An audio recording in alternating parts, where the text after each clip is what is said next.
Cool. So, can any of you think of important aspects to think about when, yeah, if you even like, so we've got this commercial development. We're going to have trees there, but also just if you were going to be selecting trees for around your own house, wanting to do some landscaping around your own house, what are the types of things you'll be looking at? What are your considerations? Native. Yeah, Trees. yeah. And why do we think about native trees? Think about native animals.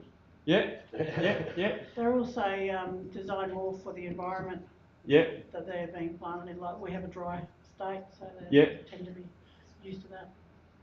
yeah. So yeah, water. Very easy to look after. Yeah, yeah, I think also when you're talking about commercial type setting, probably you want something that's not going to drop leaves, a yes. massive amount of leaves. Yeah, yeah. So they become a slip hazard as well as a mess. So yeah, leaf. It's more to the location, but shade that they provide. Mm-hmm. I think layering is another thing too. And easy to consistent with the environment. What was that? Very easy to consistent with its whole environment. Yeah, yeah. So yeah, how do we provide a term for that? Continuity with the true neighbouring and stuff Will like the that. councils get involved in that? What trees you can and can't plant? Yeah, height. That is a point actually. That's probably a good question I can ask for Grace. They, from what I understand, Adelaide City Council are wanting to have more diversity of trees within, because there's a very select pool that people keep selecting from, so they're wanting more diversity. But I don't know if they will tell you you can or cannot plant a specific type of tree. That's a really good question. I haven't seen that anywhere. Roots. Mm-hmm. Whether they're shallow roots or deep rooted, because the shallow roots tend to affect your plumbing and things like that. Yeah. Yeah. Plus also they become trip hazards if they become surface roots. Yep. Yep, certainly things like Moreton Bay fig trees and plain trees, plain trees to an extent. Yeah. Yep. Yeah. Anything else? Are we talking just trees? Well, actually, no. Let's go plantings of any sort. Yeah. I guess easy maintenance. Or you got low maintenance up there. You need to plant, like I said, with layering, because you need to you don't want to put small plants in the back and then bigger plants in the front. You've got to think about your layout of what it's going to look like from where people are looking, sort of thing. Yeah. Whether they need a lot of water or not, dependent upon their location too. Some plants you can get maybe water too, but some plants, if you water them a lot, it's going to affect maybe the structure. The foundation. Yeah. Building. Oh yes. Yeah. Yeah. Maybe the. So. You think about the budget. Yeah. Yeah. Some trees are pretty expensive. Yeah. The established trees are more expensive. Yes. Yeah. And some trees are very slow growing, so you want to purchase them as established trees. But if you do that, well, then they're very expensive. Yeah. I think. Oh no, there's one very important aspect which hasn't been considered here. Well, it's whether it's deciduous or evergreen. Yep. Yeah. Yeah, that's kind of what I meant by leaf litter. Oh yeah. So evergreens are always better in the city areas because you don't have that leaf litter. Yeah, but where is a deciduous tree really handy? When you want the shade, the sun in the winter. Yeah. So on the northern side of the building, a deciduous tree is really good. Over lawned areas, a deciduous tree is really good because it shades those lawned areas in summertime. Even in your eastern and your western side, because if you're in the winter, when they lose their leaves, you want that sun to get through. In the summer, when they've got the leaves, you want that sun to be blocked. Yeah. So yeah. Also, height. Yeah. Is important. How big are they going to grow?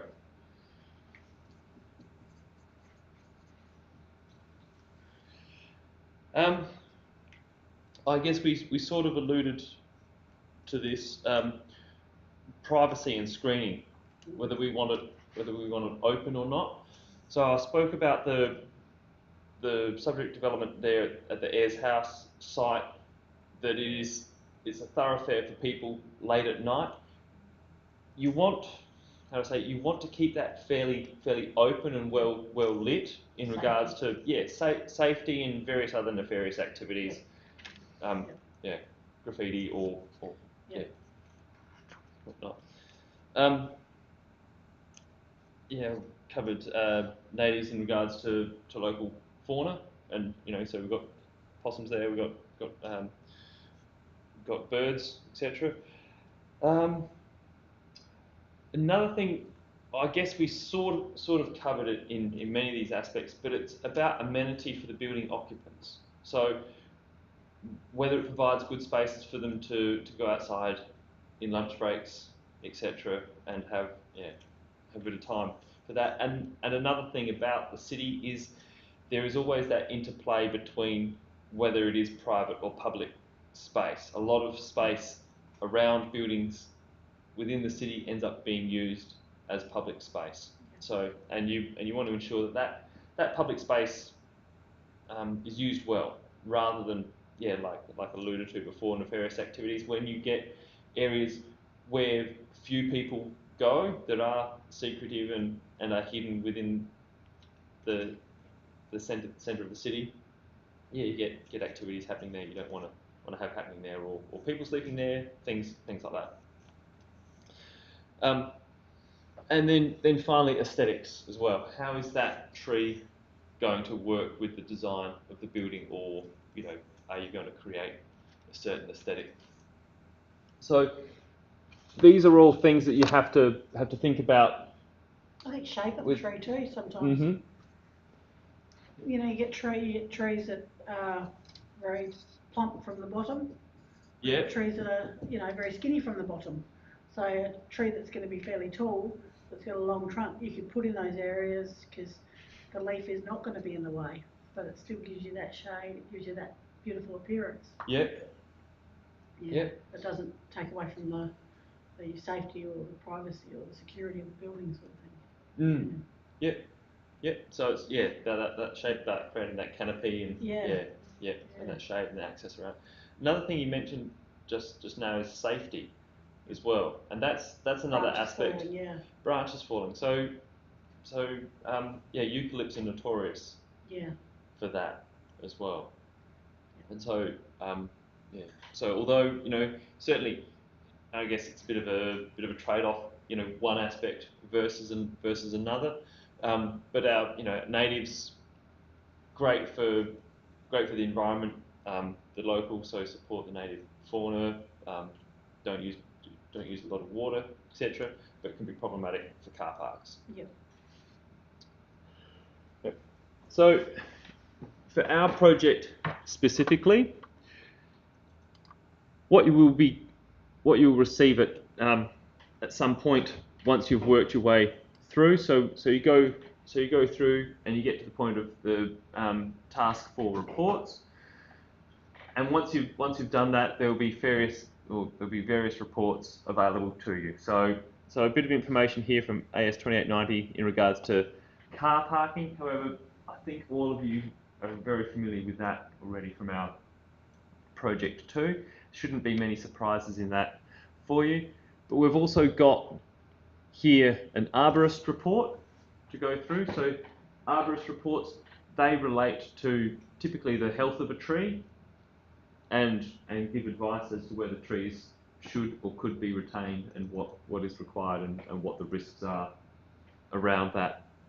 So that arborist report gives you some guidance in regards to some existing trees on the site.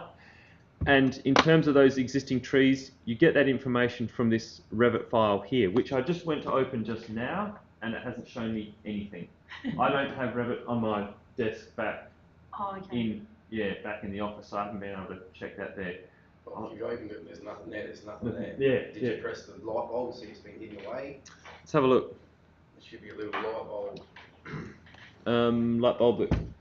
Anything you hide can be revealed by that little light bulb right Oh there. yes, Yeah. So there's nothing. nothing there. Is there anything on the plan at all? Well, There doesn't should be a appear to building there. Yeah, should be. So go to. Go to 3D, just out of Oh yeah, curiosity. 3D views. Yeah. Open it up. See if there's one made. Click on that. This one. Yep. Oh, there we go. So there is a 3D. So there, yeah. So there It's elements. there somewhere. You just got to elements work there. out what's not, So, why it's yeah. been hidden away. All right. So it's there. Okay, we'll have to work through that. It could have been cropped out. I'll find Right. it. I'll let you Okay. find it. Yeah. I'll Well, tell you it's where it yeah. But look, we'll keep moving on. But okay. But as we can see from that from the 3D, we've got plantings as they exist on the site already. We've got some trees as they exist on the site. Any considerations anybody can think of when we've got existing trees? Whether they can be removed or not. Yeah. Yeah. So that what will decide whether they can be removed or not? Council. Yeah. They'd have Um, laws behind it. Wouldn't there be laws behind what trees can be removed and what can't? Yeah. Also, with So- planting of trees, Mhm. do you have to consider what's under the ground in regards to pipe and roots? I guess you should. Yeah, you always should, and you should always consider septic systems and things as well. Yes, it doesn't make much sense to if you've got particularly old sewer pipes like clay sewer pipes, etc. You don't want to go planting trees too close to those.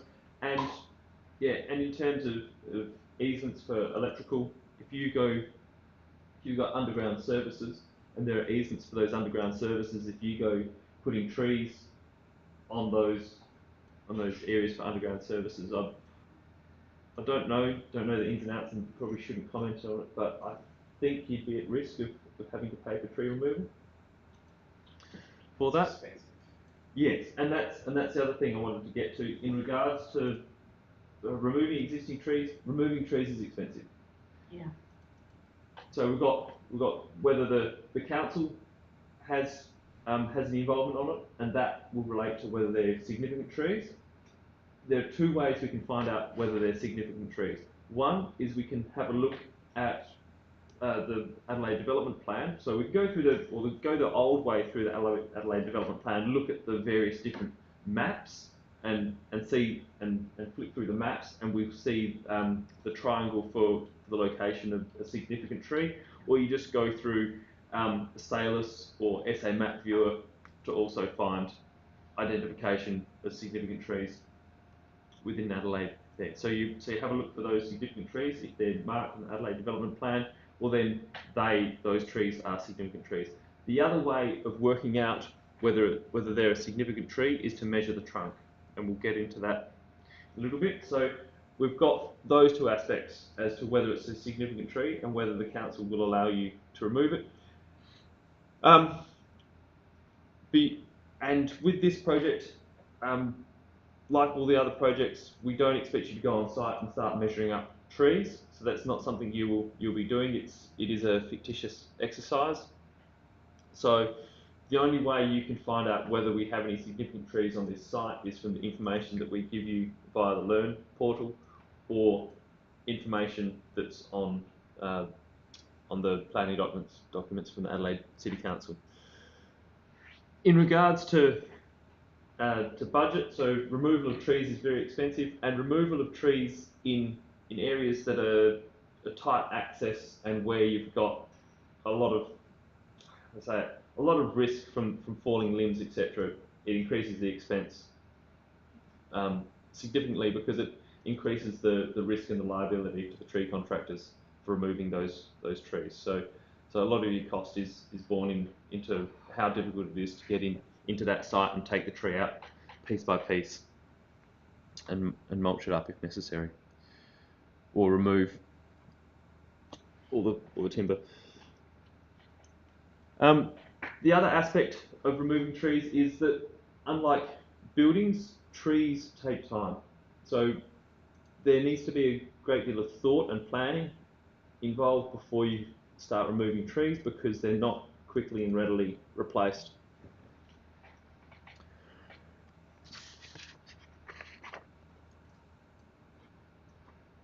So, in regards to regulated and significant trees, there is information on regulated and significant trees from the SA government site. So a regulated tree is a tree in metropolitan Adelaide, Adelaide Hills Council townships or parts of the Mount Barker Council with a trunk circumference of 2 metres or more, measured at a 0.1 metre above natural ground level. So we can get to our tree, get 1 metre above the ground and measure that circumference. If that circumference is more than 2 metres, then it is deemed a regulated or significant tree. In the case of trees with multiple trunks, regulated trees are those with trunks having a total circumference of 2 metres or more and an average circumference of 625 millimetres or more, measured at 1 metre above the ground. So that gets a little bit more complex when it gets into trees with multiple branches. A significant tree is a regulated tree in metropolitan Adelaide, Adelaide Hills Council, etc., with a trunk circumference of 3 metres or more, measured at. So yeah, once again, well, trees over that 2 metres are significant or regulated. Some trees may be exempt from regulated and significant tree controls because of their location or their species. So contact your local council to find out if the regulated tree is a significant tree control. If regulated and significant tree controls apply in your area, a tree is listed in the council's development plan, a tree is exempt from controls. And then for more information, there's community information sheet. And yeah, there's plenty of information in here. One of the things is my tree exempt from the controls? So the development regulations list a range of tree species as exempt from regulated tree controls. The trees listed are limited to exotic species and trees considered to have a medium to high risk of limb failure and infrastructure damage, and common trees planted in urban areas. So if there was a tree that had to be removed, and I'd wondered about that previously as well. I saw a development happening and there was a tree noted as a significant tree, and that tree got promptly removed. And I was wondering about that. And this may well be the answer, because trees considered to have a medium to high risk of limb failure and infrastructure damage. So that list of trees is at the end of the document. So list of tree species exemptions.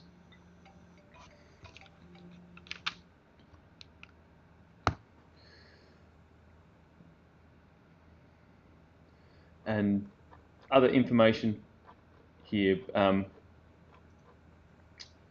regards to what if you don't comply with this? What if you start taking out trees that aren't exempt? To what extent can you prune, and where is pruning exempt from that? And basically, so there's limits to the extent in which you can prune regulated or significant trees, but those exemptions, or there are exemptions from that, and that's when it's forestry timber or when it's orchard plantings. So when trees have actually been purposely planted for a commercial activity.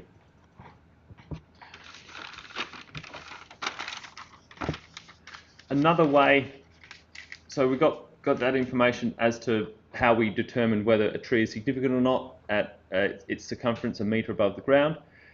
However, there's also this handy site. So Tree Tech Professional Tree Services, they've got a fairly cute looking calculator for working out whether a tree is a significant tree or not. Also on this site, they've got a calculator for tree protection zones, and also SRZ, which is a structural root zone. So that leads into other considerations about working with trees. So if we go to the Adelaide City Development Plan, one thing I find handy with these development plans in the PDF form is you can just type in there what you're wanting to search for. So we go significant tree.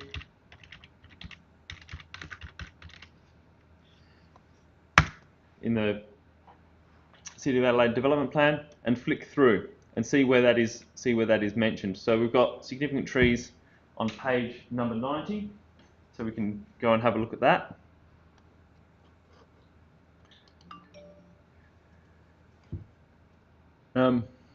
Also, we've got mention of significant trees under principles of development. So under the principles of development, the setback of low-scale residential development from side and rear boundaries should progressively increase as height of the development increases, and side boundary walls should be located and limited in length and height to, and then go down to C, reduce the risk of damage to significant trees on adjoining properties, taking into account potential damage to root systems, and maximise energy efficiency.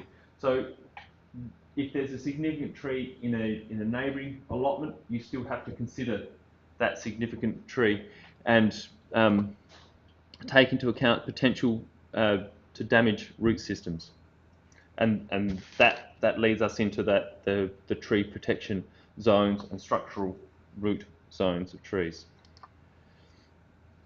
And then we get to page 90, where it deals specifically with significant trees. So, Objective 108, the conservation of significant trees, which provides important aesthetic and environmental benefits to metropolitan Adelaide. Development should be designed and sited to retain any existing tree of substantial size and merit, and existing street trees, and accommodation and protecting their normal growth pattern. Where a significant tree or group of trees makes an important contribution to the character or amenity of the local area, or is indigenous to the local area and its species is listed under the National Parks and Wildlife Act as a rare, endangered or native species, or represents an important habitat for native fauna, or is a part of wildlife corridor of a remnant area of native vegetation. In terms of important wildlife corridors within the City of Adelaide, in sites which be developed, I can't actually think of any. I think the closest thing I can think of to a wildlife corridor in the City of Adelaide would be in the Western Parklands with a lot of the plantings. So we're sort of southwestern portion of the City of Adelaide. Can anybody else think of any areas within the City of Adelaide which may be considered wildlife corridors? Botanic Gardens. Botanical Gardens. Mm-hmm. Yeah, any of the parkland areas.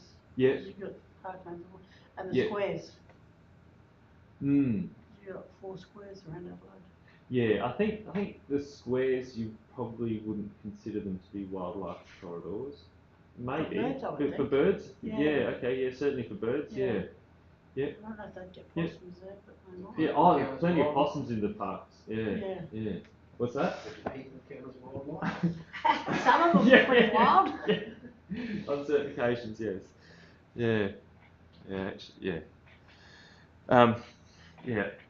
Decades ago, yes.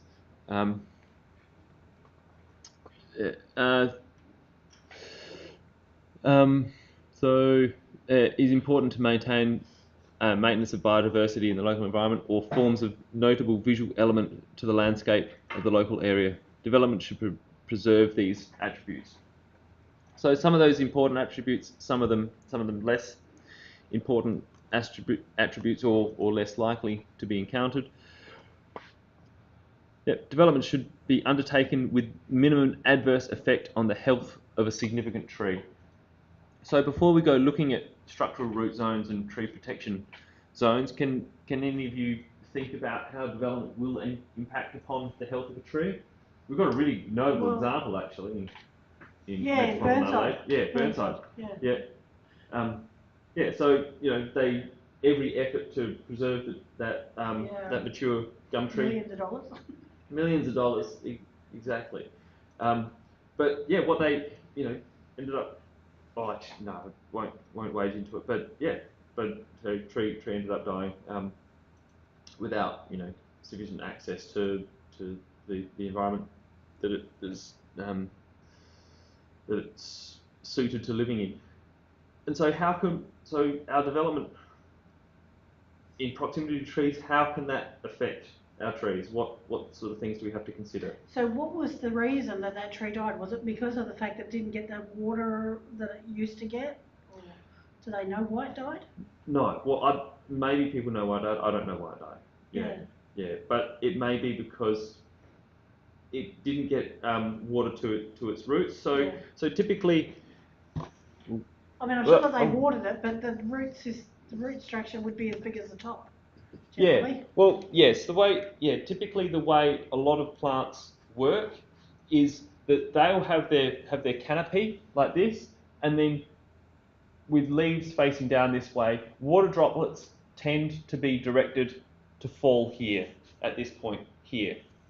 So your water droplets, when it's raining, fall in this area here, and those bits there on the outside of the canopy, and that's where you've got a lot of your fine roots that are there to be picking up the water. That's where you want. So if we've got looking at our tree from plan view, that's really where you want your watering to be happening in that bit there, because that's the bit where it gets picked up by the roots.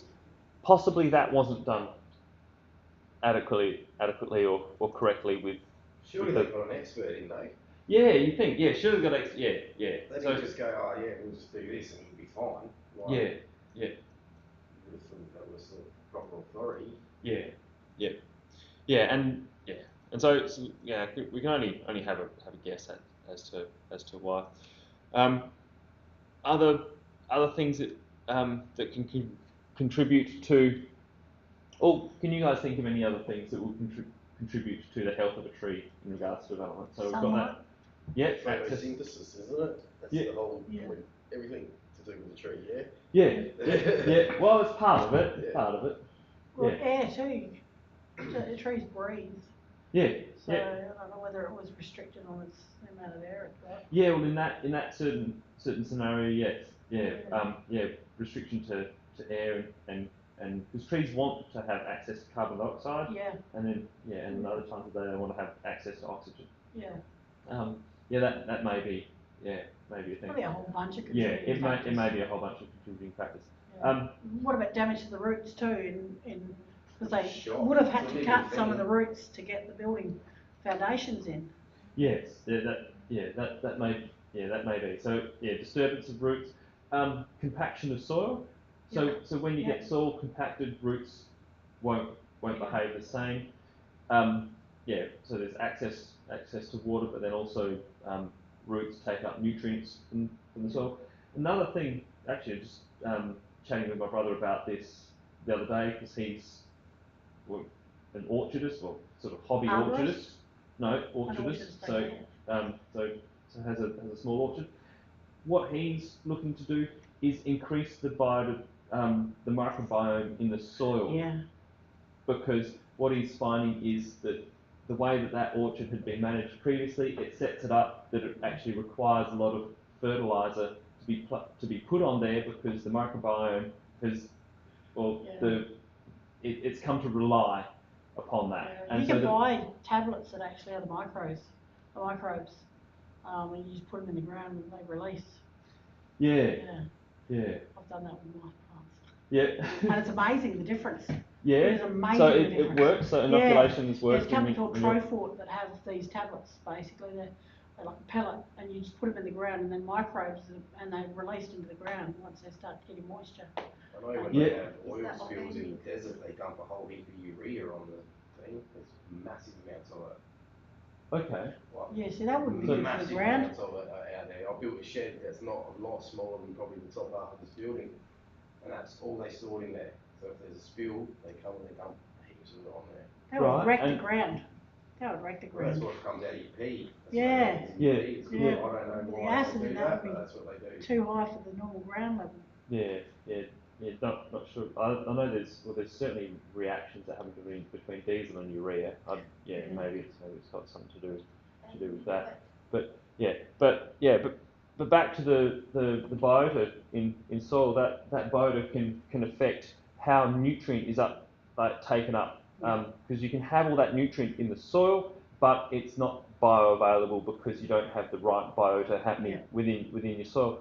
And development can modify that and it can change that because not only do you have to have the biota available, but you have to have the right conditions for that biota to be there. And what my brother was talking about is looking at certain plants that are growing there, and the plants that are growing in the soil at the time tell you about what's in the soil and what your biota is in the soil, and to introduce some plants and retain certain plants and increase the prevalence of certain plants helps impact on that biota, which helps impact on the nutrient uptake of the trees in the orchard. So if you start thinking about that and you think, okay, well, we'll get this area, we'll pave this whole area, we'll use permeable paving so water can get through, etc. What you've removed, though, is all of the plants that exist on that soil.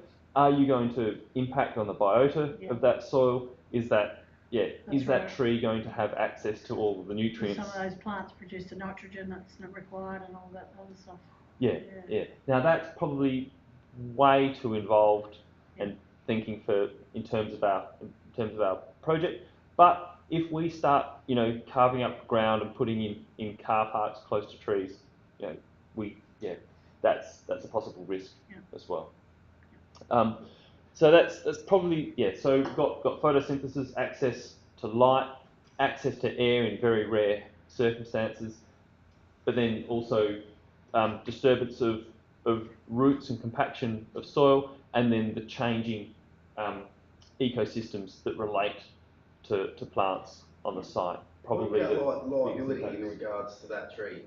They built all this stuff, spent all this money to keep this tree alive. At what point is it not the people that designs its fault it's died? It's just act of God. Yeah.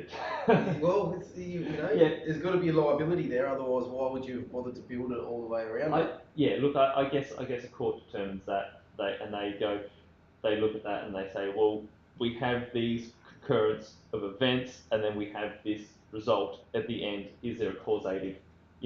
Certainly you spend $1 million to save a tree, you do all this stuff. Surely, if that tree dies 50 years later, they can't attribute it to you.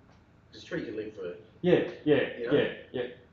I think in a thing like Burnside Shopping Centre, if you've got this development that happens, and then very shortly after the tree dies, you might not be able to directly say there's a causative link, but there's certainly a very strong correlation. Yeah. That's up to people to decide.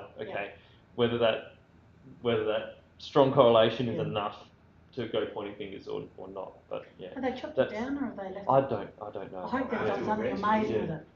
I hope they've done something amazing. They can build amazing playgrounds and stuff.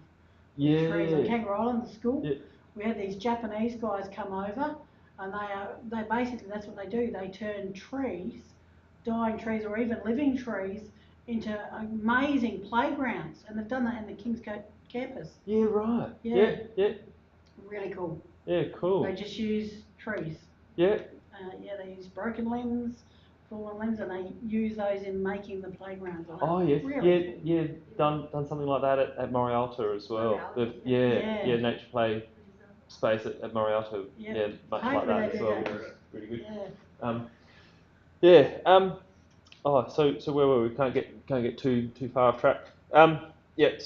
So we have to think about those factors in terms of our development and what impact that's going to have on the trees as well.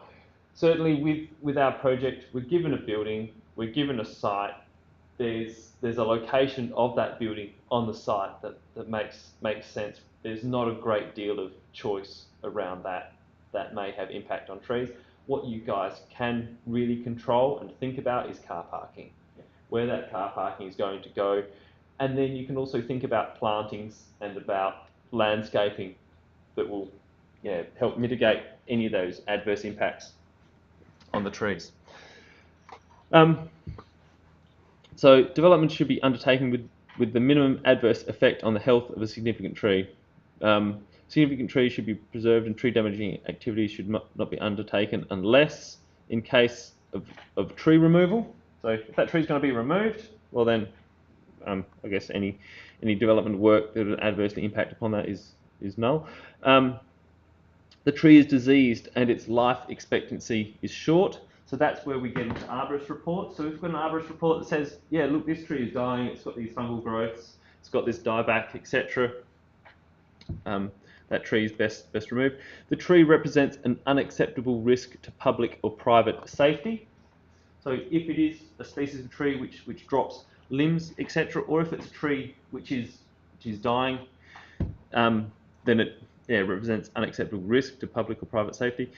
The tree is shown to be causing or threatening to cause substantial damage to a substantial building or structure of value, or the tree is known to cause health problems. So yeah, things like Moreton Bay fig trees or eucalypts in some instances as well that sap a lot of moisture from the soil. Like eucalypts are fantastic water pumps. They'll take water out of any soil, and so that can significantly damage buildings, but also root structure, and where we've got large trees that have large root structures that push up the ground close to buildings can damage buildings significantly as well. Or it is demonstrated that all reasonable alternative development options and design solutions have been considered to prevent substantial tree damaging activity occurring. So yeah, so if you think about the case with the Burnside Shopping Centre, you know, they demonstrated all reasonable alternative development options and design solutions, you know, to keep that tree. Or in any other case, the work is required for removal of dead wood, treatment of disease, etc. So we won't pour through this too much more, but the main thing is about protecting those trees within the development. Now we do have an Australian standard for the protection of trees with development. Has anybody seen that Australian standard previously, or known that Australian standard? So that Australian standard, it's a fairly new one. I'll just quickly, I think it's only well, it's maybe not even 10 years old. 4970. When did that first come in? So 2009. So yeah, so just under, so 9 years old. That Australian standard is particularly important in terms of designing on-site wastewater systems, because if you're going to have dispersal of on-site wastewater under the ground, then you have to look at certainly this Australian standard to work out how that works. Well, your wastewater engineer has to look at this standard to see what existing trees there are and how that wastewater system works within that. But then it's also important to refer to this standard for understanding how close you can build to a tree and what your building activities are going to do to that tree. So we won't pour through that standard within the class today, but I encourage you to have a look at that standard and have a look at the important aspects of it. But we have some of the important aspects of 4970 summarised here. So 4970 recognises that there are tree protection zones, so areas within which related to the height and canopy size of a tree where we can't do any work on the site. So when we're working on the site doing a building, this tree protection zone has to be fenced off to stop compaction of the soil, disturbance of roots, and damage to the trees. There are allowable areas of incursion onto a tree protection zone. So there are certain percentages of that tree protection zone that you can do certain activities within.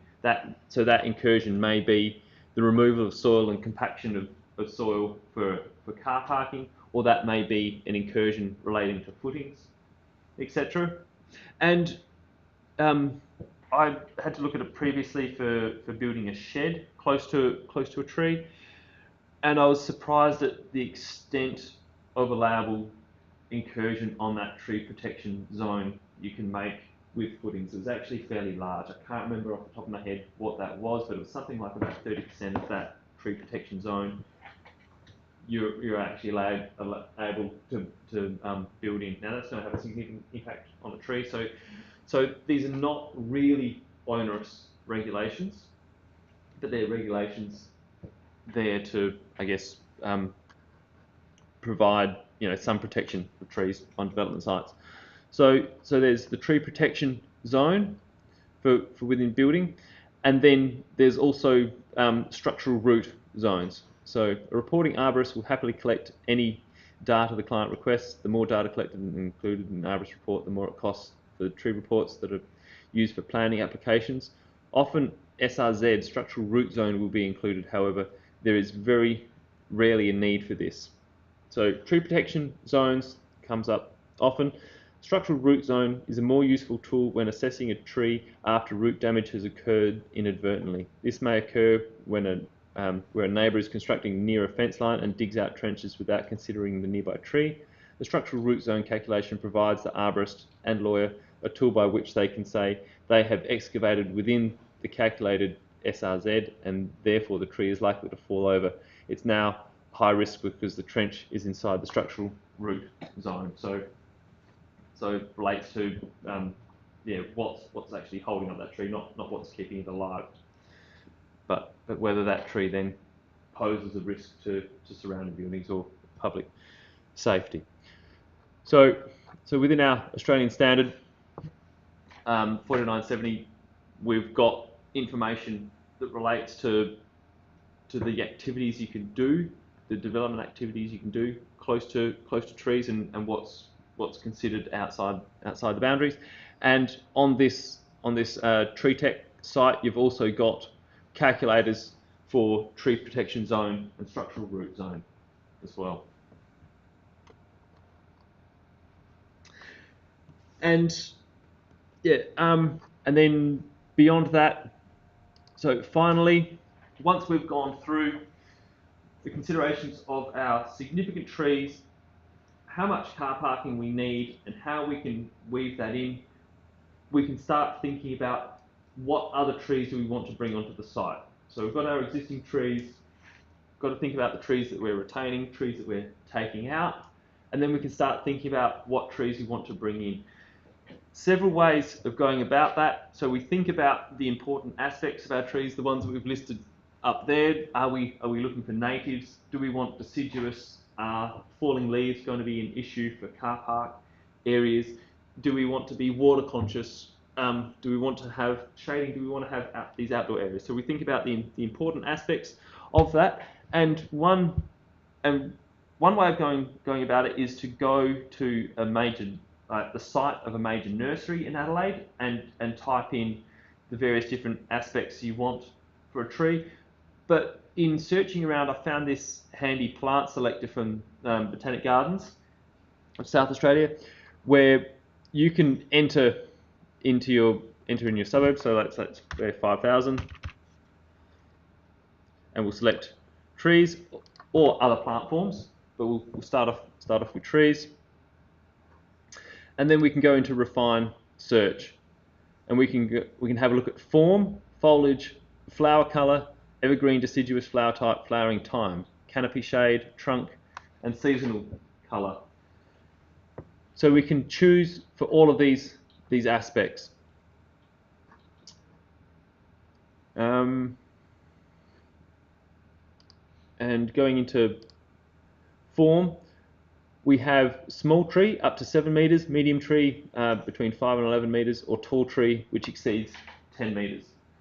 Probably don't want any tall trees exceeding 10 metres in our situation. Can anybody think of why we wouldn't want tall trees exceeding 10 metres? Hard to achieve if you want to achieve the branches. Yep, very hard to maintain. Yep. If they fall over, it's a big tree to fall over. Yeah. That's probably the biggest.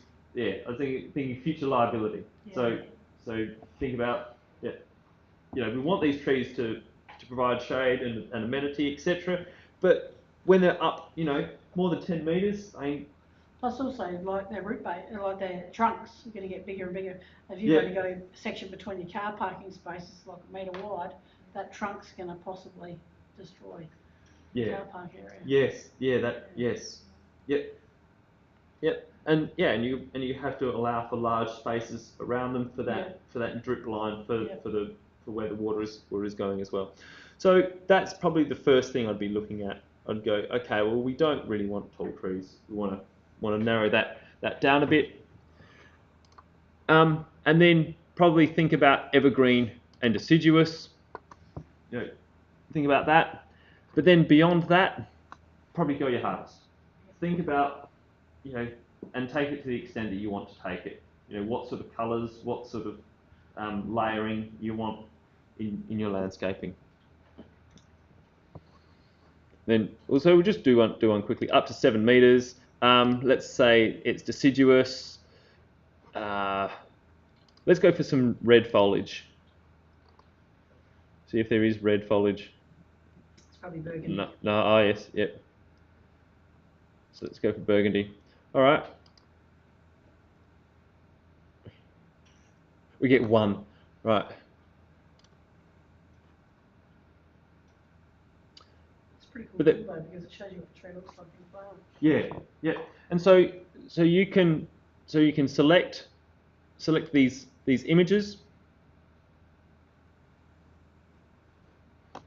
Select those images, select the names, select all those tree properties, and keep all of that information for providing a planting schedule on your submission.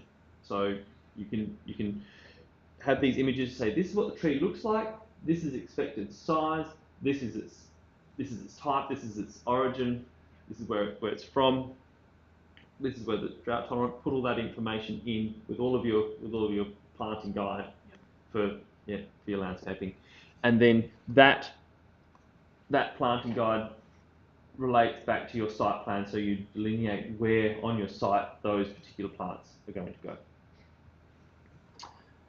And that's it for trees and landscaping on a site. Are there any questions in relation to that?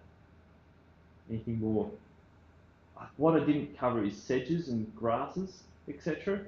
I haven't really looked into that, but that can also be a consideration in your planting and thinking about any sort of low ground cover, etc. Yeah. Right, doesn't seem to be many questions. Okay, we'll leave it at that. So thank you.